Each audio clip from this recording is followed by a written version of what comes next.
नमस्कार दोस्तों, स्वागत है आप सभी का हमारे चैनल पौराणिक लोक पर। सूर्य देव का तेज है न्यारा, सप्त रंगों से जगत संवारा।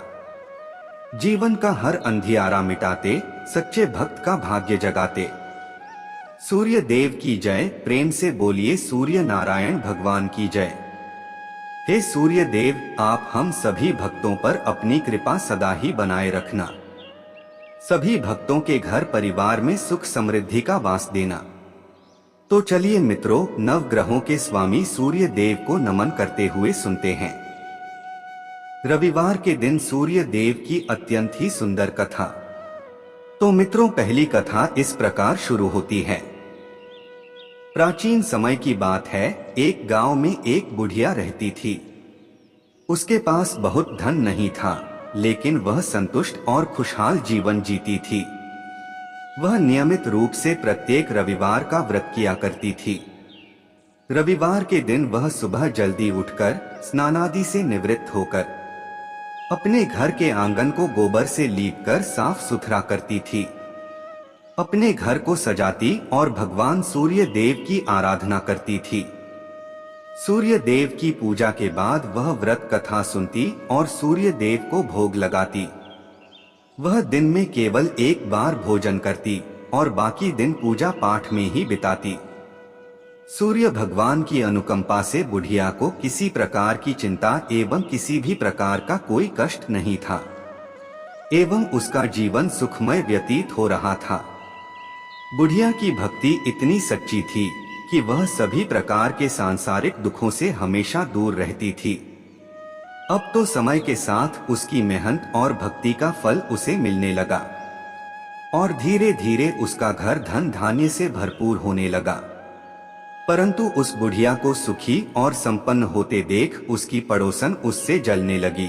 हमेशा ही बुढ़िया को परेशान करने का कोई ना कोई उपाय बनाती रहती थी। अधिक आयु होने के कारण बुढ़िया अब अपनी गाय की सेवा नहीं कर सकती थी, इसलिए उसने कोई गाय नहीं पाल रखी थी।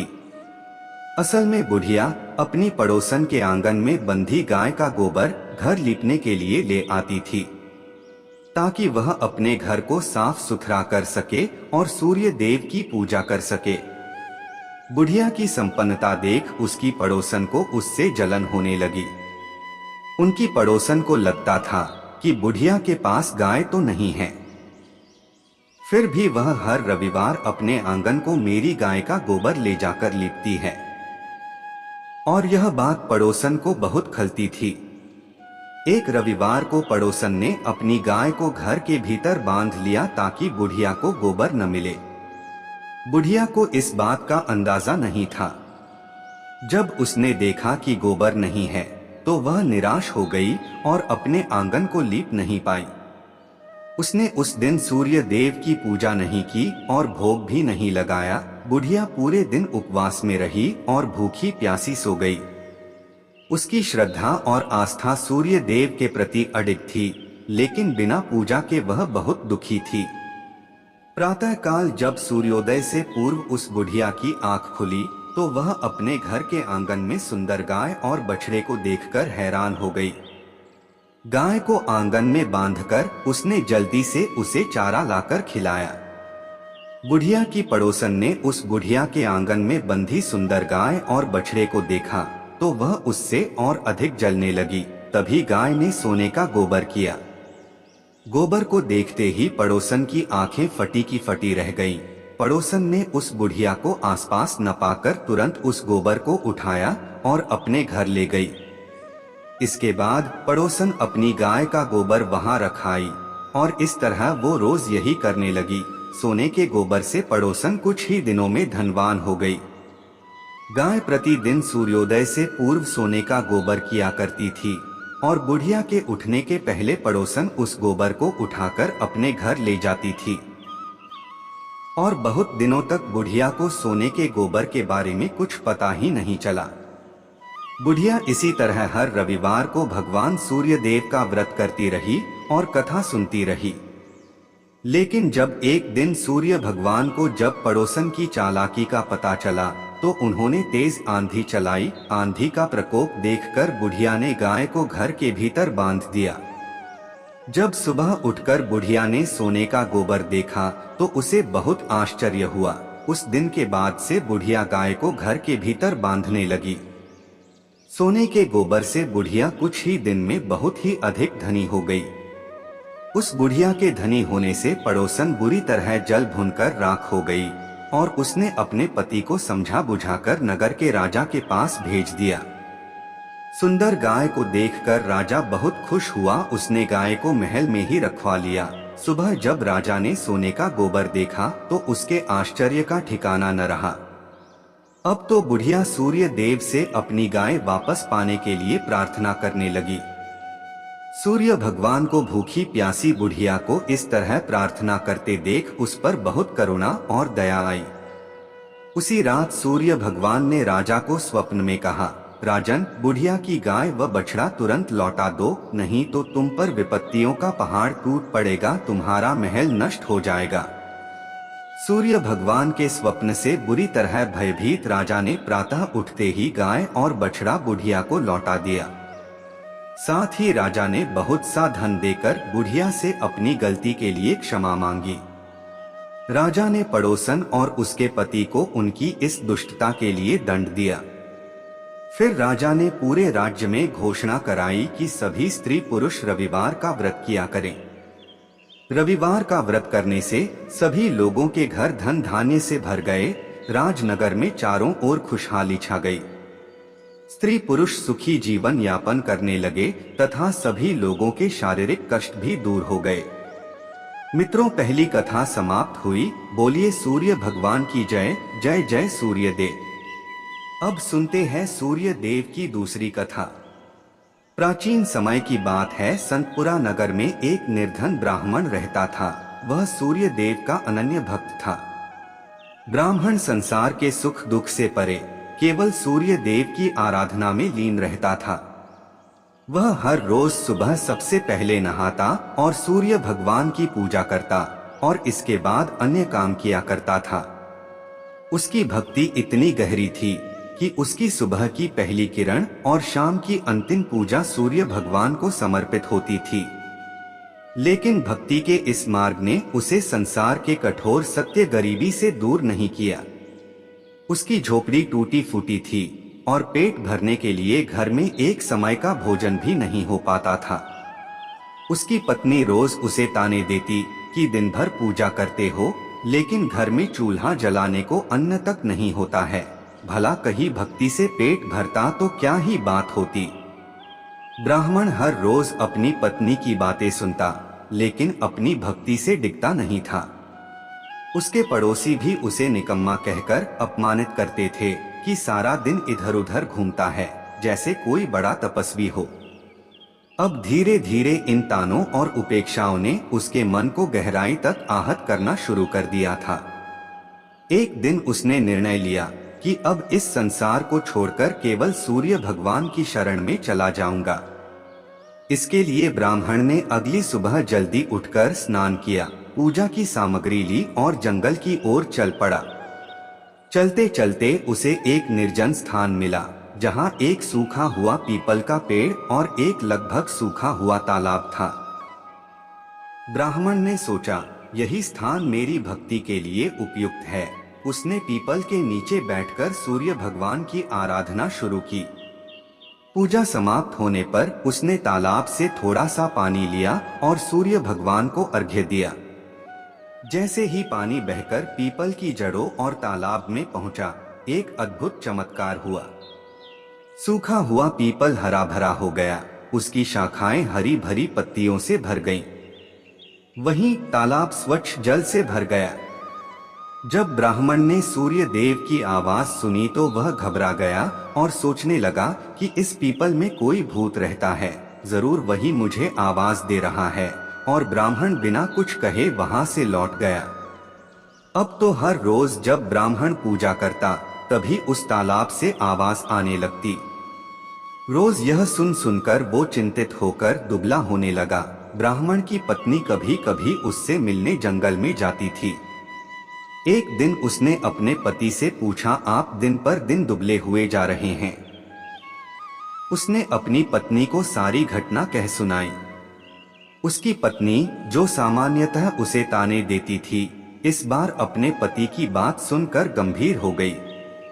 उसने कहा, यह कोई भूत प्रेत नहीं है, यह स्वयं सूर्य भगवान हैं, जो तुम्हारी भक्ति से प्रसन्न होकर तुम्हें वरदान देना चाहते हैं। ब्राह्मण ने चिंतित होकर पूछा, लेकिन मैं उनसे क्या मांगू? मेरी मांग छोटी हो तो जीवन भर पछतावा रहेगा, और अगर मैं कुछ भूल गया तो? पत्नी ने मुस्कुराते हुए कहा, तुम्हें उनसे यह मांगनी चाहिए कि नौखंड के महल में सोने के पालने में अपने पोते को झूलते हुए अपनी आंखों से देख सको। इससे तुम्हें धन, संतान, सुख और दीर्घायु सब कुछ मिल जाएगा। अगले दिन ब्राह्मण ने उसी स्थान पर जाकर सूर्य भगवान की पूजा की। पूजा के अंत में सूर्य भगवान फिर प्रकट हुए और बोले, हे ब्राह्मण, अब बोलो तुम्हारी क्या इच्छा है? ब्राह्मण ने साहस बटोरकर वही शब्द कहे जो उसकी पत्नी ने सिखाए थे। सूर्य भगवान मुस्कुराए और बोले, तथास्तु, तुम्हारी मनोकामना पूरी होगी। जब ब्राह्मण घर लौटा तो उसने देखा कि उसकी टूटी फूटी झोपड़ी की जगह एक विशाल और भव्य महल खड़ा था। महल के चारों ओर दास दासियां कार्य कर रही थीं। अंदर से उसकी पत्नी सुंदर वस्त्रों और आभूषणों से सजी हुई बाहर आई और बोली, स्वामी, यह सब आपकी भक्ति का फल है। सूर्य भगवान ने आपकी मनोकामना पूरी कर दी। ब्राह्मण ने विस्मित होकर पूछा, इतना धन लेकर हम करेंगे क्या? पत्नी ने उत्तर दिया, हम इसे धर्म और परोपकार के कार्य में लगाएंगे। यज्ञ, हवन और दान पुण्य से ही इस धन का सही उपयोग होगा। और इस प्रकार से ब्राह्मण की ख्याति शीघ्र ही नगर भर में फैल गई। जब राजा को इस बात का पता चला तो उसने ब्राह्मण को अपने दरबार में बुलाया और पूछा, कल तक तो तुम्हारे पास खाने को अन्न नहीं था, आज यह वैभव कहां से आ गया? क्या तुमने चोरी की है? डर के कारण ब्राह्मण ने पूरी घटना विस्तार से राजा को बताई। राजा ने कहा, क्या सूर्य देव मेरी मनोकामना भी पूरी करेंगे? मेरे पास सब कुछ है, परंतु संतान सुख से वंचित हूँ। ब्राह्मण ने राजा को सूर्य भगवान की आराधना की विधि बताई और राजा ने पूरे नियम और श्रद्धा से सूर्य भगवान की पूजा की। कुछ ही समय बाद सूर्य भगवान ने राजा को एक तेजस्वी पुत्र का आशीर्वाद दिया और इस प्रकार से सभी लोग सुख पूर्वक जीवन व्यतीत करने लगे। मित्रों, इस कथा से हमें यह सीख मिलती है कि सच्ची भक्ति में अद्भुत शक्ति होती है। भक्ति का मार्ग कठिन अवश्य है, परंतु यदि श्रद्धा और समर्पण सच्चा हो तो ईश्वर की कृपा से असंभव भी संभव हो सकता है। ब्राह्मण की निष्ठा और विश्वास ने न केवल उसे सुख समृद्धि प्रदान की, बल्कि संसार को यह संदेश भी दिया कि धर्म और परोपकार से ही सच्चा जीवन संभव है। कथा समाप्त हुई। बोलिए मित्रों, सूर्य नारायण भगवान की जय। अब सुनते हैं अंतिम कथा। एक समय की बात है जब सूर्य नारायण भगवान अपनी पत्नी रानी संज्ञा के साथ सुखमय जीवन बिता रहे थे। एक दिन रानी संज्ञा के मायके से संदेश आया कि उन्हें अपने पीहर आकर कुछ समय बिताना चाहिए। रानी संज्ञा का मायके जाने का मन नहीं था, लेकिन सूर्य भगवान ने उन्हें समझाया और आग्रह किया कि वह मायके जाएं। उन्होंने वादा किया कि वह उनके लिए बहुत सारी सुंदर और उपयोगी वस्तुएं भेजेंगे और इस तरह से रानी संज्ञा मायके चली गईं। कुछ समय बाद सूर्य भगवान ने उनके लिए कई वस्तुएं भेजी, जिनमें चौपड़, पासा, पचेटा, आती डोरा और मिठाइयाँ थीं। उन्होंने इन वस्तुओं को बड़े प्यार से भेजा ताकि रानी संज्ञा खुश हो सकें। रानी संज्ञा की भाभियां स्वभाव से चंचल और मजाकिया थीं। उन्होंने सूर्य भगवान द्वारा भेजे गए इन उपहारों के डिब्बों को खोला और सारा सामान निकालकर उनकी जगह कंकड़, पत्थर और कांटे भर दिए और फिर उन्होंने डिब्बों को वैसे ही बंद कर दिया जैसा उन्हें मिला था। जब रानी संज्ञा ने इन डिब्बों को खोला और उनमें से सामान निकालने के लिए हाथ डाला तो उनके हाथ में कांटे चुभ गए। उनकी भाभियां यह देख जोर जोर से हंसने लगी। यह देखकर रानी संज्ञा को बहुत गुस्सा आया, लेकिन वह कुछ कह नहीं पाई।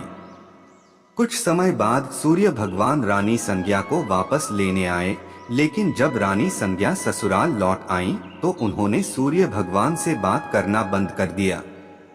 यहाँ तक कि वह अपनी सासू माँ और अन्य परिजनों से भी कोई बात नहीं करती थीं।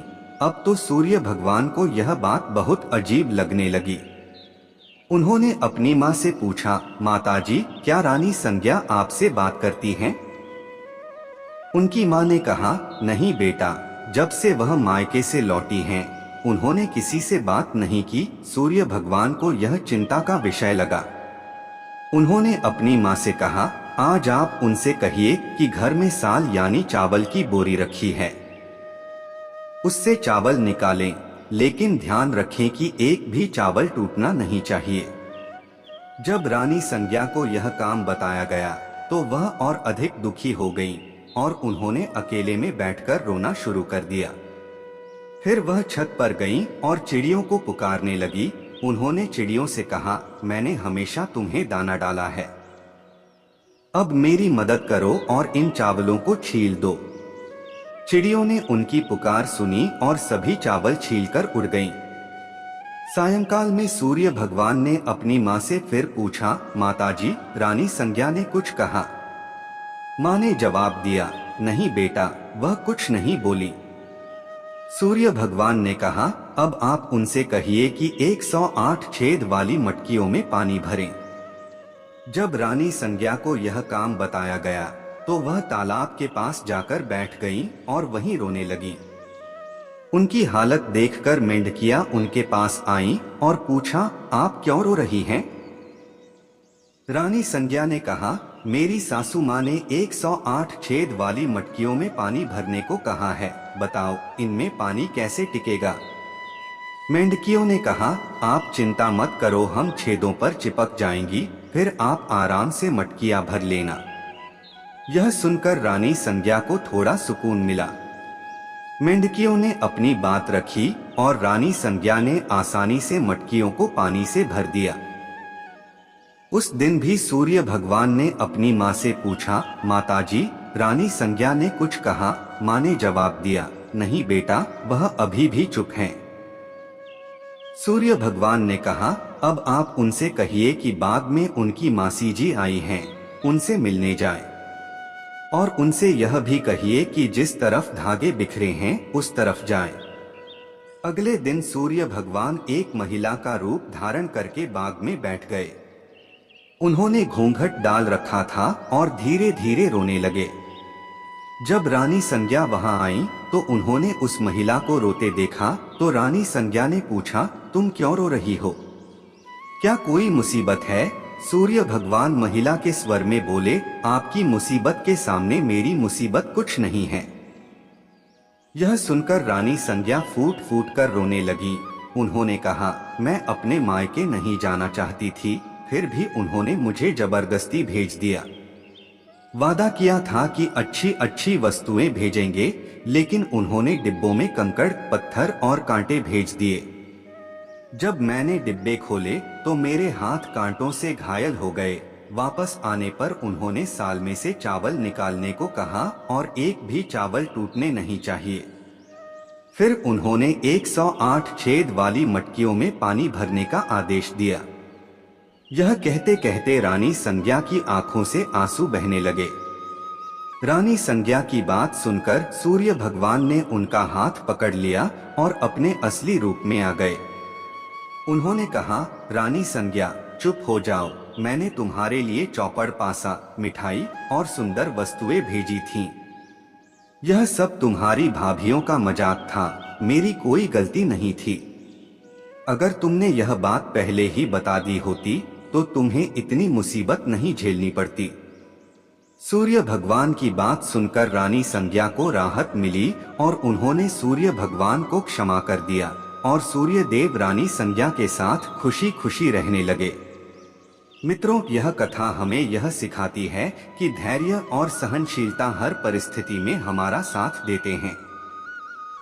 इस कथा में प्रकृति के जीव जंतुओं, जैसे चिड़ियों और मेंढकियों ने रानी संज्ञा की मदद की, जिससे यह संदेश मिलता है कि जब हम दूसरों के लिए अच्छे काम करते हैं तो संकट के समय वे भी हमारी मदद करते हैं। कथा समाप्त हुई। बोलिए मित्रों, सूर्य नारायण भगवान की जय हो।